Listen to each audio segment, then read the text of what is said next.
ગુજરાત રાજ્ય શાળા સંચાલક મંડળે રાજ્યના શિક્ષણ વિભાગના બેવડા વલણ સામે વાંધો ઉઠાવતા નારાજગી વ્યક્ત કરી છે। એક તરફ જ્યાં શિક્ષણ વિભાગે ગ્રાન્ટેડ શાળામાં ચાલી રહેલ આચાર્યની ભરતી પ્રક્રિયા આચારસંહિતાનું કારણ આગળ ધરી મોકૂફ રાખી હતી, જો કે હવે તે શરૂ થઈ છે। જો કે બીજી બાજુ ગુજરાત માધ્યમિક અને ઉચ્ચતર માધ્યમિક વિનિમય બદલવા માટે સરકારે કમિટી રચના કરી દેવાથી શાળા સંચાલકોમાં રોષ છે। શાળા સંચાલક મહામંડળનું માનવું છે કે એક તરફ જ્યાં આચાર્ય શિક્ષકોની ભરતી પર રોક લગાવી ત્યારે સરકારે વિનિયમ માટે કેમ 9 સભ્યોની રચના કરી છે તે કેવો ન્યાય? રાજ્યમાં માધ્યમિક અને ઉચ્ચતર માધ્યમિક શાળા માટે માધ્યમિક અને ઉચ્ચતર માધ્યમિક બોર્ડના નિયમોમાં ફેરફાર કરવા માટેની તજવીજ હાથ ધરાઈ છે।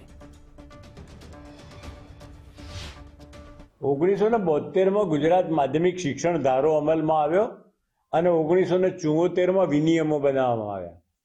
ત્યારબાદ ગુજરાતમાં 10+2ની નવી પદ્ધતિ દાખલ થવાથી ગુજરાતમાં પણ હાયર સેકન્ડરી બોર્ડ એડહોકની રચના કરવામાં આવી। વિનિયમ સુધારવા માટે એક કમિટી બનાવી છે અને 3 મહિનાની અંદર એનો રિપોર્ટ આપવાની વાત છે।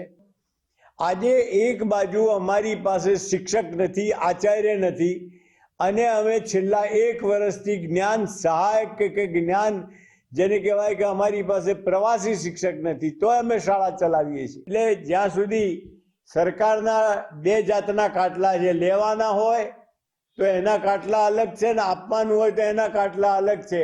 એટલે એમના સમિતિ જાહેર કરી શકે પણ ભરતી ના કરે એ દુઃખની બાબત છે।